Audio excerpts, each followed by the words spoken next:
Hi you guys! How are you guys? Bear with me. This is my first time I make a video from my Mac, so let's see how this comes out.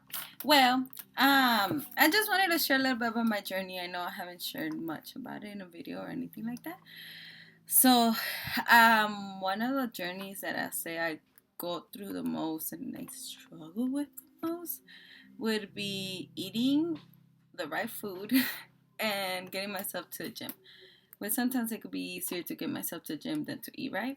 So, most of you guys know I relapse a lot on my eating. Sometimes I do good, sometimes I do bad, and mm, depending on perspective, to me, as long as I stay in track, as long as I continue trying, I'm doing good. Because I don't know. People have different forms of perfections. My perfection is don't give up. That's the way I think, which I don't know. So my mentality is continue trying, do give it your 100%, and if that's what you're doing, then continue doing it and just grow. I know me through my process, I have grown so much. I have really learned the relationship I have with food. Um, right now, it's not as bad as how it used to be. Before, it used to be bad. I consider myself an emotional eater. I guess I put that out there. A lot of people, well, basically, an emotional eater is somebody who eats out of emotion. They're happy, they want to eat. They're sad, they want to eat. They're excited, they want to eat. Anything involving food. And if you're my close friend, or if you, I don't know, if you have seen me through Snapchat or anything, you could see that I love food. So, one of my things have been to just actually, sorry, this kind of shut down on me, to kind of just have a better relationship with food. Some days it's easier, some days it's hard. And as you guys know, God just, to me, when I leave it up to God, He makes things so much easier. To me, it's just like I have tried so hard on my own to just say, you know what, I don't want to eat bad. And I want to say it was like 6 or so months ago, I kind of just I had given it to God before. I had been like, you know what, God, you take it. I'm tired of it. I'm tired of always like saying, yeah, I'm gonna do it. Yeah, I'm not gonna do it. You take it. But in reality, I didn't. I didn't definitely just say, here, God, take it, because when the Holy Spirit would be like, don't eat that, I would be like, yeah, I want it. He'll be like, no. I'll be like, yeah, I want it. So I would eat it. So I wouldn't listen to him, and he would tell me 100% of the time, and I wouldn't listen. I would disobey him 99.9% of the time. So I hadn't given to God. So I started noticing little by little that, and God too, He started showing me that that's one of the areas where I haven't given it to Him. I found out, I want to say it was like, I'm not so good with dates, but I think it was like a while back. I found out that I was worshiping food before God. I remember I was just eating. I really wasn't spending time with God. I was worrying more about what am I eat, like where I'm gonna go. I wasn't really worrying about God. So that pretty much, you know, some people it's different things. To me, it was like God was here and my food was here, so it didn't add up. So I kind of made some changes around, and I kind of started doing things around, and now I'm at a point that I guess I could be doing better, but I'm really proud of where I'm at. So I'm really happy. And I'm really happy because in one of my relapse, I kind of just blew up, you could say. And I'm in this support group, you could say. It's like a spirit filled sisters. And I'm also in, I can't remember the names, forgive me. But I'm in two. And I remember in one of them, I kind of went in there and I was just like, I kind of just blew up and told the girls I was really stressed. I was crying. I felt miserable. I just remember when I was writing that, I was even crying. Remember Jazz Ornelas, I'll tag her in it. She replied to me and she was just talking to me, talking about food and how, how we worship it and stuff. And she recommended this book to me, Made to Crave. I'll kind of put a picture on it or something. Well, she recommended this book to me, And at that time, I was reading Outliers. I was like, oh, I'm reading too much. So I kind of didn't so much listen to you. Sorry, Jess. So I kind of put it aside. But then this month, it just hit me. I was like, I need to read that book.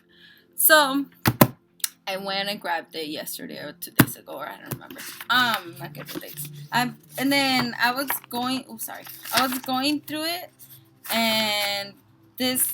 I'm gonna read to you guys what this is.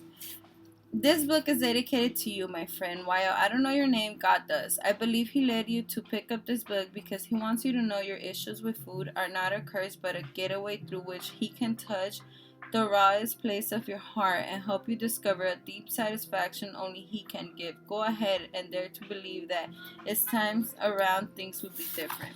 So that just stole my heart. I really liked it. So the first thing that she said is finding your want to. So when I was first reading it, I'm a highlighter, so I highlight everything.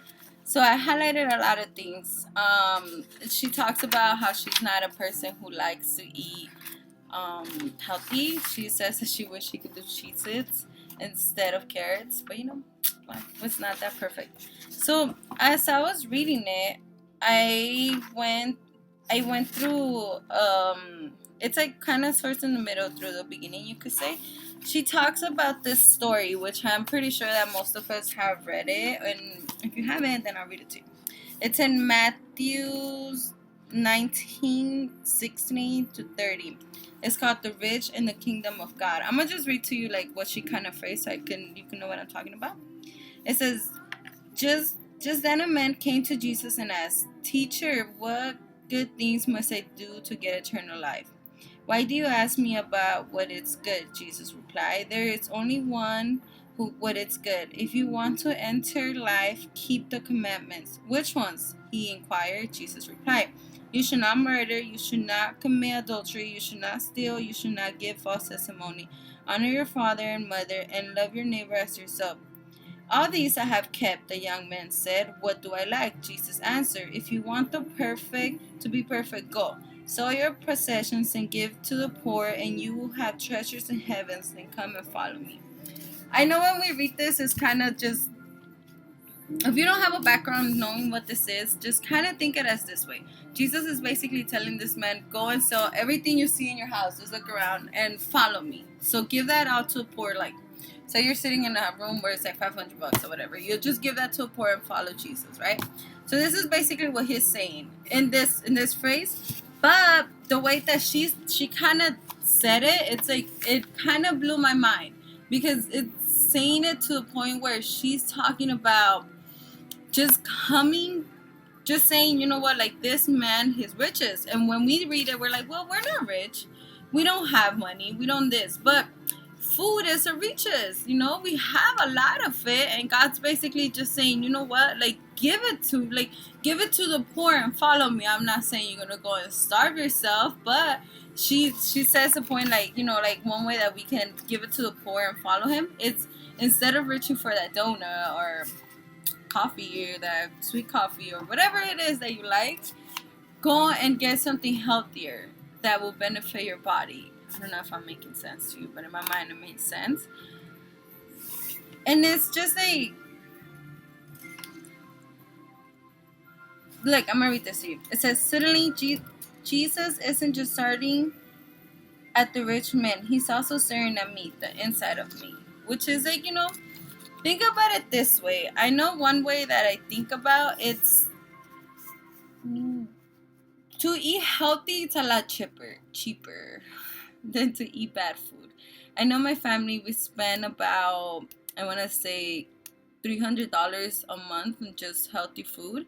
And when we eat bad food, we spend a lot more money than that. And that to me is pretty amazing because you're nourishing your body. But whenever you buy yourself some carrots, let's just put carrots. So a bag of carrots, it's $1. If you go to the baby carrots, if you go wherever you go, well, around my area, it's $1. So when I go there and I buy a bag of carrots, that could be my snack for 3-4 days. So out of that $1, I'm using 4 snacks, right? But say I want something else as a snack. I want I want the Frappuccino, which a Frappuccino, it's $4. That would just be for one day. It will be just for one day and just for hours. And two, it's lacking nutrients. So instead of going for that Frappuccino, I could go for the carrot and have $3 left. And if you start doing the math, going to 4 into 3, that's $12 you're wasting a day. I don't know if that makes sense. The math to me made sense, which is like that money that I'm wasting on giving it away basically to Starbucks or to those chips. I love chips. To my noodles, to all of that. I could have just cooked at home and saved all that money and used that money to donate it to somebody, even to donate it to myself. I'm acting like I have so much money. So in a way that spoke to me a lot, because it says to just kind of pursue it. So yeah, that's what it was in my heart. I'm sorry, it's kind of all over the place. Have a good day.